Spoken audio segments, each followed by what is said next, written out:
Hello दोस्तों, मैं प्रशांत शास्त्री उकलकर स्वागत करता हूँ आप सभी का आपके अपने यूट्यूब चैनल में जिसका नाम है संस्कृत सुधा। दोस्तों, मैं आपको याद दिला दूँ, इसके पहले वाले वीडियो में हमने बात की थी संस्कृत इस विषय के सैंपल क्वेश्चन पेपर की। वह प्रश्न पत्र 40 अंकों का था और मैं आशा करता हूँ कि आप सभी ने उस प्रश्न पत्र को ज़रूर हल किया होगा। तो आज की इस वीडियो में हम बात करने वाले हैं उसी प्रश्न पत्र के उत्तरों की। तो बिना समय गवाए आइए शुरू करते हैं आज का वीडियो।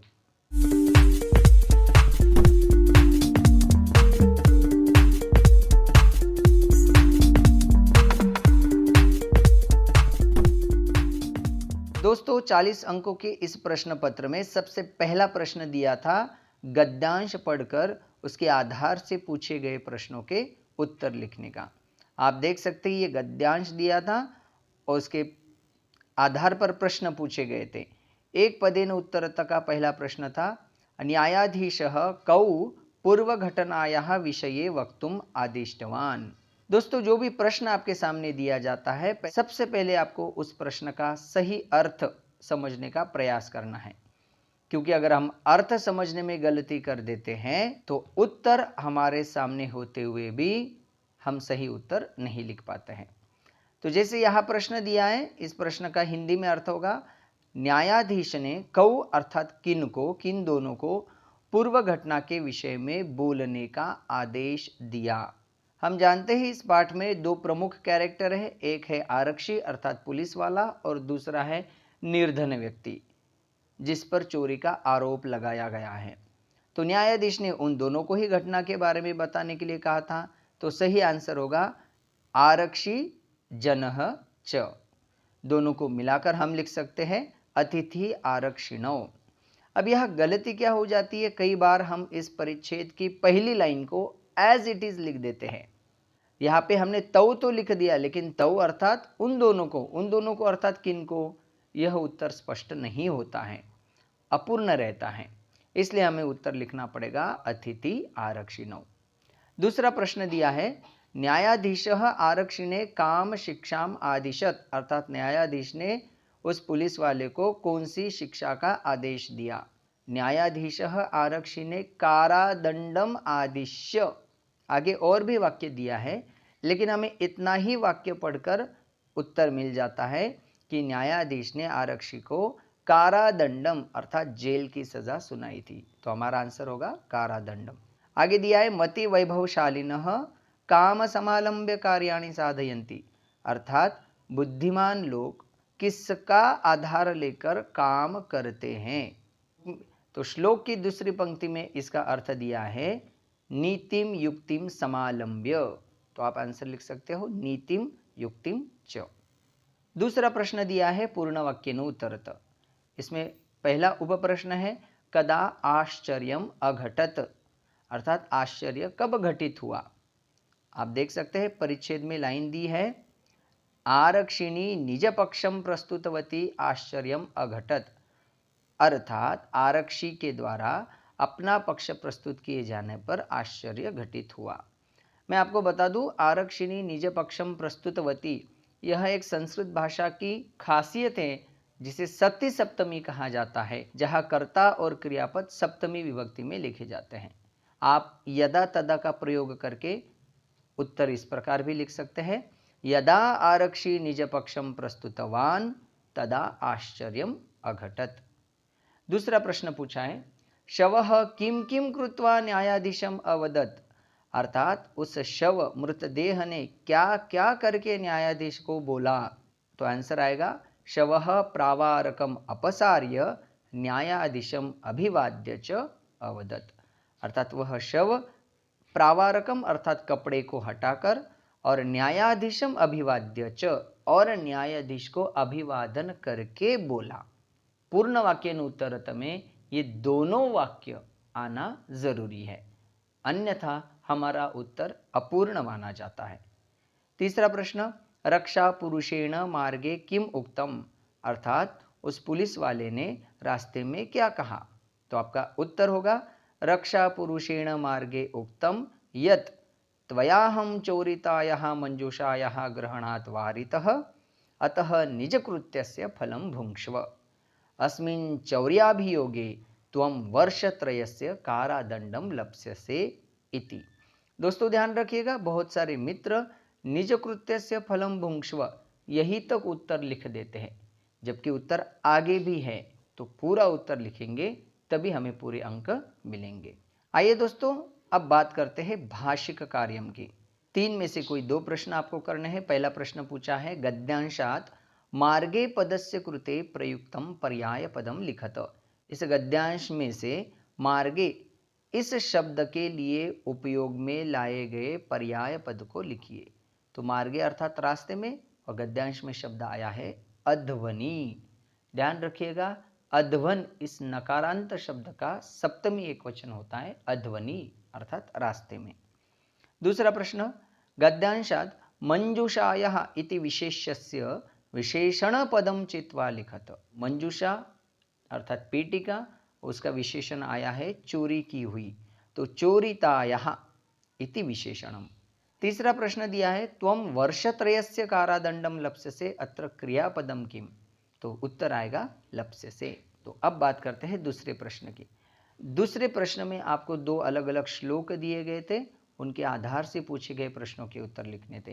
पहला प्रश्न पूछा है एकपदेन उत्तरतः कह कठोराम वाणीम वदति, अर्थात कौन कठोर वाणी को बोलता है, तो उत्तर होगा विमूढ़धि अर्थात मूर्ख बुद्धि वाला मनुष्य। दूसरा प्रश्न, तत्वार्थ निर्णय केन क्रियते, अर्थात तत्वार्थ निर्णय किसके द्वारा किया जाता है, उत्तर होगा विवेकेन अर्थात विवेक के द्वारा। तीसरा प्रश्न पूछा है मंदमति कीदृशीम वाणीम त्यजति। ध्यान रखना, यहाँ पे त्यजति शब्द पूछा है, वदति नहीं। अर्थ होगा कि मूर्ख बुद्धि वाला मनुष्य कैसी वाणी को छोड़ता है, तो उसका उत्तर होगा धर्म प्रदाम वाणीम त्यजति, अर्थात धर्मयुक्त वाणी को छोड़ता है। आइए अब बात करते हैं पूर्ण वाक्येन उत्तरत की। पहला प्रश्न पूछा है धर्म प्रदा वाणी कीदृशी भवति, अर्थात धर्मयुक्त वाणी कैसी होती है। तो श्लोक में तो डायरेक्ट इसका जवाब नहीं दिया है, लेकिन आपने पाठ्य पुस्तक में जो अभ्यास कार्य किया है उसमें ये प्रश्न पूछा गया है और वहां पे इसका जवाब भी दिया है। तो इसका उत्तर होगा धर्म प्रदा वाणी सत्या मधुरा कोमला च भवति, अर्थात धर्म प्रदा वाणी सत्य, मीठी और कोमल होती हैं। तो श्लोक के आधार से भी आप समझ सकते हो, मंदबुद्धि धर्मयुक्त वाणी को छोड़कर कठोर वाणी बोलता है, तो कठोर वाणी के विपरीत कोमल वाणी धर्मयुक्त वाणी होती है। दूसरा प्रश्न पूछा है कह विवेकः इति ईरितः, अर्थात विवेक किसे कहा गया है। तो आप श्लोक का अन्वय लिख सकते हैं येन केनापि यत् प्रोक्तम तस्य तत्वार्थ निर्णयः येन कर्तुं शक्यः भवेत् सह विवेकः इति ईरितः। तीसरा प्रश्न पूछा है विमूढ़धिः किम करोति, अर्थात मूर्ख बुद्धि मनुष्य क्या करता है। दोस्तों ध्यान रखिएगा, इसका पूरा जवाब लिखना। दोस्तों ध्यान रखिएगा, इसके जवाब में आपको 2 वाक्य लिखने पड़ेंगे। आप एक ही वाक्य लिखेंगे तो आपका उत्तर अधूरा रह जाएगा। उत्तर इस प्रकार है विमूढ़धिः धर्म प्रदाम वाचम त्यक्त्वा परुषाम वाचम वदति, सह पक्वम फलम परित्यज्य अपक्वम फलम च भुंक्ते, अर्थात मूर्ख बुद्धि मनुष्य धर्मयुक्त वाणी को छोड़कर कठोर वाणी बोलता है और वह पके हुए फल को छोड़कर कच्चे फल को खाता है। आइए अब बात करते हैं भाषिक कार्यम के प्रश्न की। पहला प्रश्न पूछा है त्यक्त्वा धर्म प्रदाम वाचम परुषाम योभ्युदीरयेत वाक्येऽस्मिन् विशेष्य पदम किम, इसमें विशेष्य क्या है। मैं आपको बता दूं, धर्म प्रदाम यह विशेषण है, परुषाम यह भी विशेषण है। ये किसके विशेषण है, वाचम अर्थात वाणी के। तो धर्म प्रदाम और परुषाम हो गए विशेषण और वाचम शब्द हो गया विशेष्य। दूसरा प्रश्न पूछा है श्लोके कोमलाम इति पदस्य किम विलोम पदम प्रयुक्तम, अर्थात श्लोक में कोमलाम इसका क्या विलोम पद आया है, तो उत्तर होगा परुषाम। कोमलाम का अर्थ होता है नाजुक, परुषाम का अर्थ होता है कठोर। तीसरा प्रश्न पूछा है, श्लोकात कथितः इत्यस्य पर्याय पदम चित्वा लिखत। श्लोक में कहा गया है इस अर्थ वाला पर्याय पद ढूंढ कर लिखिए। तो सही जवाब होगा ईरितः। ईरितः अर्थात कहा गया है। अब बात करते हैं तीसरे प्रश्न की, अर्थात नाट्यांश की। यह नाट्यांश के आधार से आपको नाट्यांश के आधार से दिए गए प्रश्नों के जवाब देने हैं। सौहार्दम प्रकृतेः शोभः, इस पाठ पर आधारित यह नाट्यांश है। पहला प्रश्न पूछा है, कह वातावरणम आकुली करोति, अर्थात वातावरण को आकुलित कौन कर देता है? तो उत्तर होगा काकः। दूसरा प्रश्न पूछा है, कस्य समीपे न रूपम अस्ति न ध्वनिः, किसके पास ना सौंदर्य है और ना अच्छी आवाज है? तो सही उत्तर होगा काकस्य। तीसरा प्रश्न पूछा है, विश्व प्रसिद्धम किम वर्तते, अर्थात विश्व में प्रसिद्ध क्या है? तो परिच्छेद में अंतिम पंक्ति में आया है, अस्माकं परिश्रमः ऐक्यम च विश्व प्रथितम। मैं आपको बता दूं, विश्व प्रथितम इस शब्द का ही अर्थ होता है विश्व प्रसिद्धम। तो अस्माकम इस शब्द को बदलकर आपको उत्तर लिखना पड़ेगा, काकानां परिश्रमः ऐक्यम च विश्व प्रसिद्धम वर्तते, अर्थात कौवों की मेहनत और एकता विश्व प्रसिद्ध है। दूसरा प्रश्न पूर्ण वाक्येन उत्तरत। उसमें पहला उपप्रश्न दिया है, कह आदर्श छात्रः मन्यते। प्रश्न का अर्थ होगा किसे आदर्श छात्र माना जाता है? तो सही उत्तर होगा काकचेष्टः विद्यार्थी एव आदर्श छात्रः मन्यते। कौवे की जैसी चेष्टा अर्थात हरकत करने वाला विद्यार्थी आदर्श छात्र माना जाता है। दूसरा प्रश्न पूछा है, पिकः काकम वनराजः किमर्थम न मन्यते, अर्थात कोयल कौवे को वन का राजा किस लिए नहीं मानती है? तो उसका जवाब होगा, दोस्तों अब इस प्रश्न के उत्तर में हमें थोड़ा बहुत परिवर्तन भी करना पड़ेगा। उत्तर इस प्रकार होगा, पिकः काकम वनराजः न मन्यते यतः, कोयल कौवे को वन का राजा नहीं मानती है क्योंकि को संस्कृत में लिखा जाता है यतः। आप यतो ही ऐसा शब्द भी लिख सकते हैं। काकः यत्र तत्र का का इति कर्कश ध्वनिना वातावरणम आकुली करोति। किंतु ध्यान रखिएगा, उत्तर यही समाप्त नहीं होता, आगे और भी उत्तर है। काकस्य न रूपम अस्ति न ध्वनिरस्ति, सह कृष्णवर्णयुक्तः मेध्या मेध्य भक्षकः च अस्ति। यहां तक आप जवाब लिख सकते।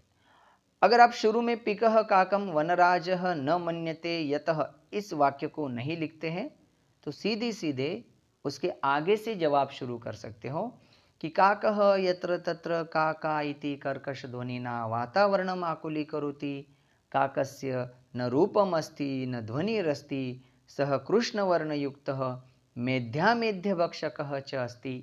अतः, तो आगे ये लाइन जोड़ना, अतः पिकः काकम वनराजः न मन्यते, इसलिए कोयल कौवे को वनराजा नहीं मानती है। यह किमर्थम शब्द नहीं आएगा।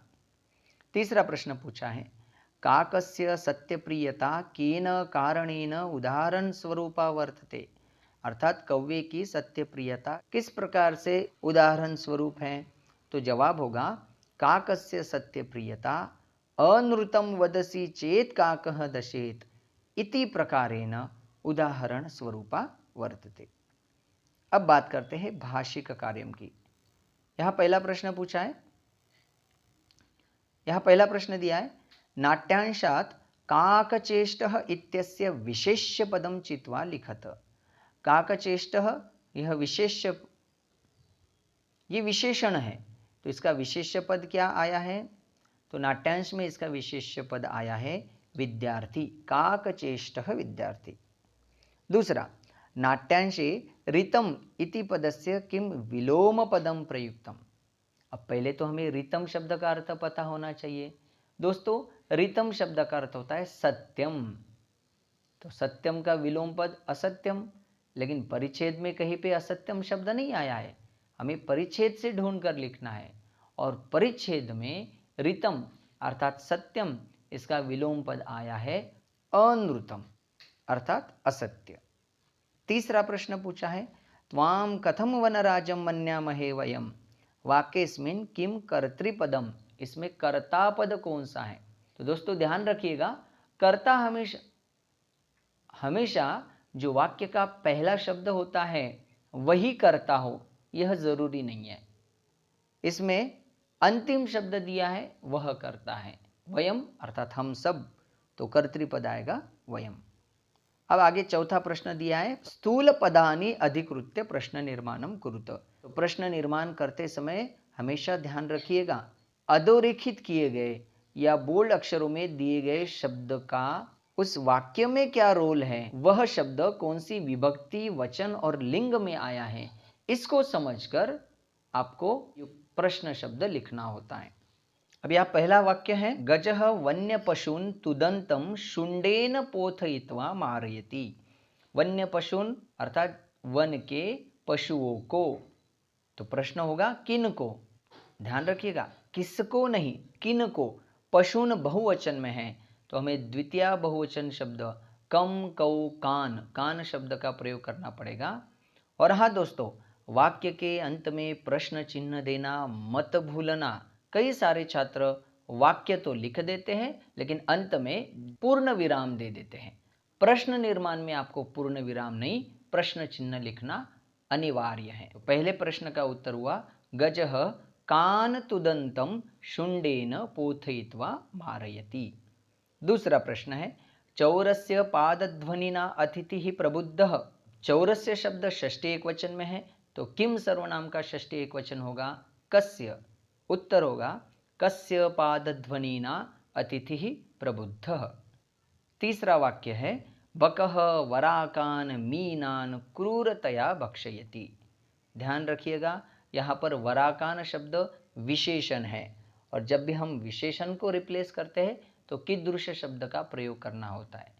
लेकिन यहाँ वराकान शब्द भी द्वितीय बहुवचन में है तो कीदृश शब्द का द्वितीय बहुवचन प्रयोग करेंगे। आपका उत्तर होगा बकः कीदृशान मीनान क्रूरतया भक्षयति।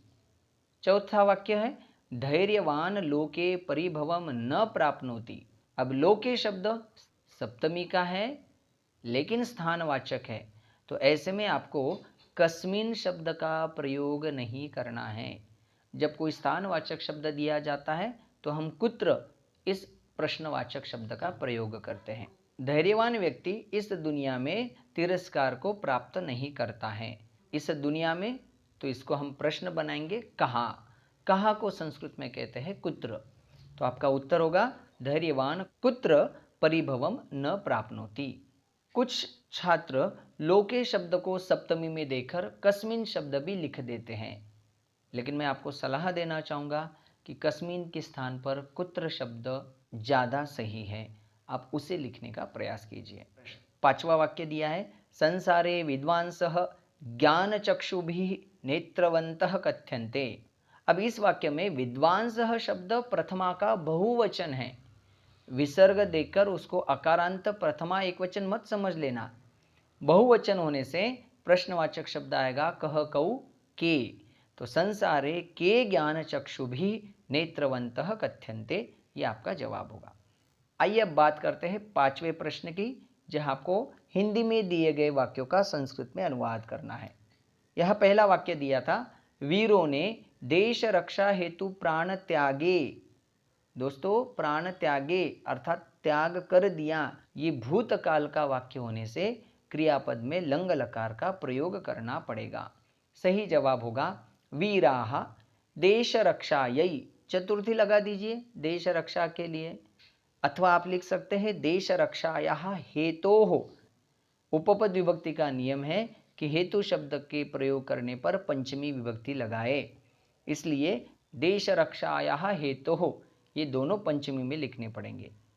तो वीराः देश रक्षायै अथवा देश रक्षायाः हेतोः प्राणान अत्यजन, ये संस्कृत अनुवाद होगा। दूसरा वाक्य दिया है, भाषा मन का दर्पण होती है। संस्कृत अनुवाद, भाषा मनसः दर्पणः भवति। मनस सकारांत नपुंसकलिंगी शब्द है तो षष्ठी एकवचन में मनस्य ऐसा मत लिखना, जवाब होगा मनसः। अगर आपको व्यंजनांत शब्द रूप याद नहीं है तो आप उसी का पर्यायवाची तो आप मन का अकारांत पर्यायवाची शब्द ढूंढ सकते हैं। जैसे अकारांत शब्द होता है चित्त, तो हम चित्त की भी षष्ठी लगा सकते हैं। तो उत्तर होगा भाषा चित्तस्य दर्पणः भवति। यहाँ एक और बात ध्यान रखिएगा, दर्पणः शब्द संस्कृत में पुल्लिंगी होता है, तो दर्पणम मत लिख देना। तीसरा वाक्य दिया है, पितरों का सदैव सम्मान करना चाहिए। इस बात को समझिए, पितरों का अर्थात पूर्वजों का, पिताओं का, पितरों का शब्द का अर्थ पिताओं का नहीं है, पूर्वजों का यह अर्थ है। यहाँ पर पितृ ऋकारांत शब्द नहीं है, पितर अर्थात पूर्वज अकारांत शब्द है। तो हमें पितर इस अकारांत शब्द का बहुवचन लिखना पड़ेगा। तो हमें पितर इस अकारांत पूर्वज शब्द के पर्यायवाची पितर शब्द का षष्ठी बहुवचन लिखना पड़ेगा। तो जवाब होगा सदैव पितराणाम सम्मानः कर्तव्यः। अब यहाँ पे कर्ता नहीं दिया है कि किसको सम्मान करना चाहिए, तो अगर हम वयम कर्ता लिखे तो विधिलिंग लकार का प्रयोग करेंगे चाहिए अर्थ में, तो वाक्य होगा वयम सदैव पितराणाम सम्मानम कुर्याम। दोस्तों हो सकता है आपको हिंदी में ऐसा वाक्य दे कि हम सबको पितरों का सम्मान करना चाहिए, तो हम सबको यहाँ को चिन्ह देखकर द्वितीय विभक्ति मत लगाना। हम सबको वाक्य का कर्ता है, कर्ता हमेशा प्रथमा विभक्ति में होता है, तो उत्तर होगा वयम सदैव पितराणाम सम्मानम कुर्याम। चौथा वाक्य दिया है, तुम यहाँ एक पौधा लगाओ आज्ञा दी जा रही है, तो लोट लकार का प्रयोग कीजिएगा। उत्तर होगा त्वम अत्र एकम पादपम आरोपय। आप रोपय भी लिख सकते हैं, आरोपय भी लिख सकते हैं। पांचवा वाक्य दिया है, मूर्ख मित्र की अपेक्षा विद्वान शत्रु ज्यादा अच्छा होता है। अब इसको समझ लीजिए, यहाँ मूर्ख मित्र और विद्वान शत्रु दोनों की तुलना की जा रही है, और जब किसी एक व्यक्ति की अन्य व्यक्ति के साथ तुलना की जाती है अर्थात कंपेरेटिव डिग्री होती है, तो संस्कृत भाषा में ऐसे जगह पे पंचमी विभक्ति का प्रयोग किया जाता है। इसलिए मूर्ख मित्र शब्द में पंचमी लगाएंगे, मूर्ख मित्रात् विद्वान शत्रु श्रेष्ठतरः भवति। अगला वाक्य दिया है, परसों यहाँ बारिश होगी। अब बहुत सारे दोस्त कंफ्यूज हो जाते हैं कि परसों को संस्कृत में क्या कहेंगे। आने वाला परसों, इसको संस्कृत में कहते हैं परश्वः, और बारिश हुई नहीं, होने वाली है, तो भविष्य काल का वाक्य होने से लृट लकार का प्रयोग कीजिएगा, तो वाक्य होगा परश्वः अत्र वर्षा भविष्यति। आइए दोस्तों अब बात करते हैं छठे प्रश्न की। यहाँ आपको संधि अथवा संधि विग्रह करना है। पहले वाक्य में अधोरेखित शब्द है कुर्याद अहितम, उसका संधि विग्रह होगा कुर्यात अधिक अहितम, जशत्व संधि। दूसरे वाक्य में दिया है परहि अधिक न, इसकी संधि करना है, तो उत्तर होगा परैर्ण, यह रत्व संधि है। तीसरे वाक्य में दिया है करुणा परो गृही, इसको संधि विग्रह करेंगे करुणा परः अधिक गृही, यह उत्व संधि है। चौथे वाक्य में दिया है स्यात् अधिक नरपति, इसकी संधि करेंगे तो संधि शब्द बनेगा स्यान्नरपतिः, यह प्रथम वर्णस्य पंचम वर्णे परिवर्तनम, ये व्यंजन संधि। पांचवें वाक्य में दिया है इतस्ततः, संधि विग्रह होगा इतः अधिक ततः, यहाँ पे सत्व संधि है। आइए अब बात करते हैं समास वाले सातवें प्रश्न की। यहाँ आपको रेखांकित अर्थात अंडरलाइंड शब्द के आधार से समास या समास विग्रह लिखना है। तो जैसे पहला वाक्य दिया, मेरा घर गंगा नदी के पास है, गंगायाः समीपम आप पढ़ चुके हो, समीपम अर्थ में उप इस अव्यय का प्रयोग होता है, तो सही उत्तर होगा उपगंगम, मम गृहम उपगंगम अस्ति।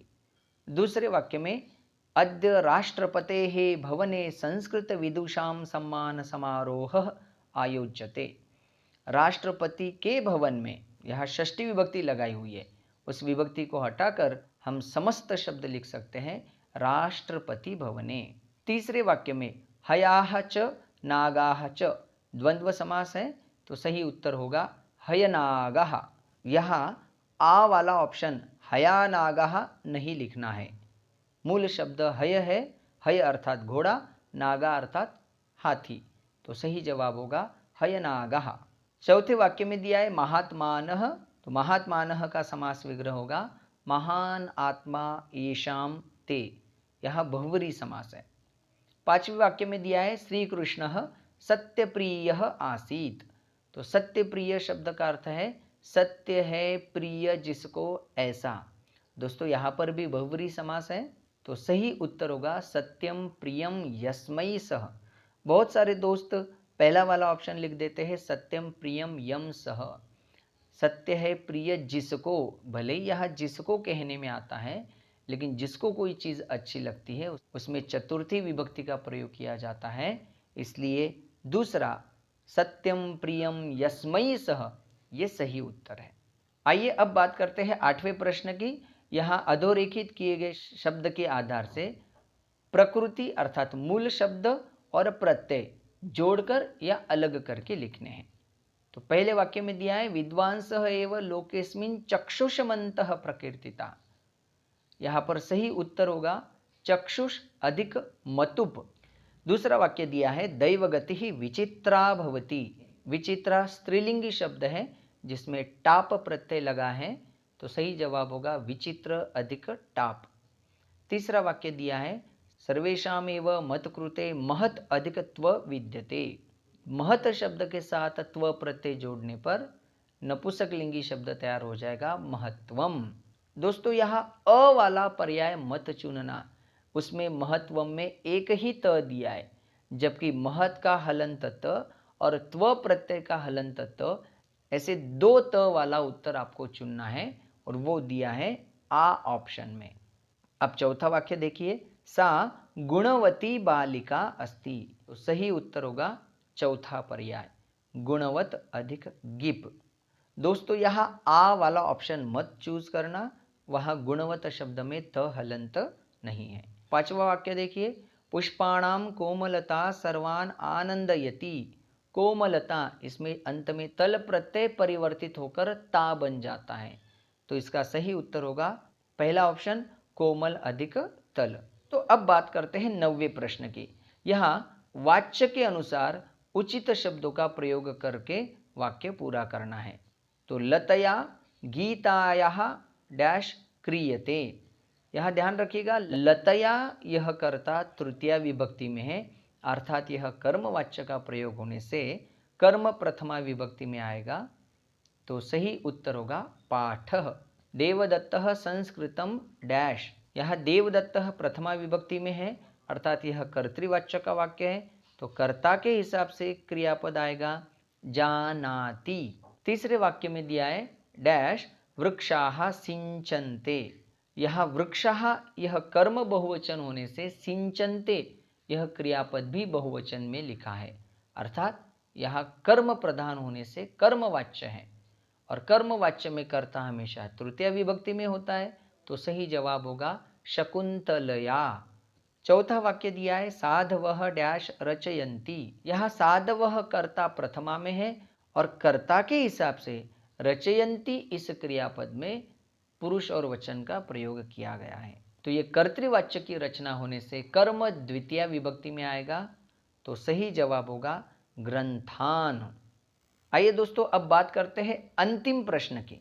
यहाँ आपको पहले श्लोक के आधार से अन्वय पूर्ति करनी है। श्लोक दिया है, मंजूषा भी दी है, तो अन्वय इस प्रकार होगा अस्मिन् लोके विद्वांसः एव चक्षुष्मन्तः प्रकीर्तिताः अन्येषां वदने तु ये चक्षुषी स्तः ते चक्षुर्नामनि मते।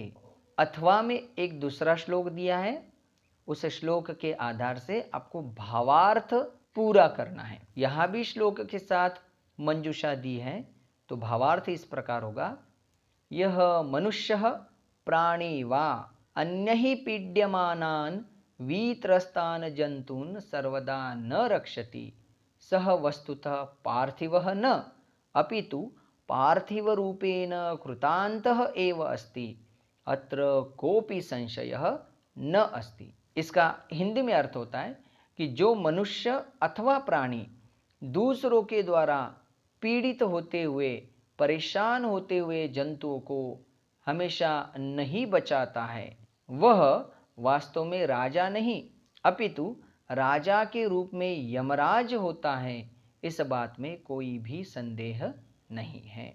इस प्रकार हमने इस प्रश्न पत्र के सारे उत्तरों को देखा है और नियमों के आधार से उनका स्पष्टीकरण करने का भी प्रयास किया है। आशा करता हूँ यह सारा स्पष्टीकरण आपको समझ में आया होगा। इसके बावजूद अगर आपके मन में कोई शंका है तो आप कमेंट बॉक्स में कमेंट जरूर कीजिएगा। नए सैंपल क्वेश्चन पेपर अर्थात नए प्रश्न पत्र के साथ हम फिर मिलेंगे अगले वीडियो में। तब तक के लिए धन्यवाद। पुनर्मिलामः।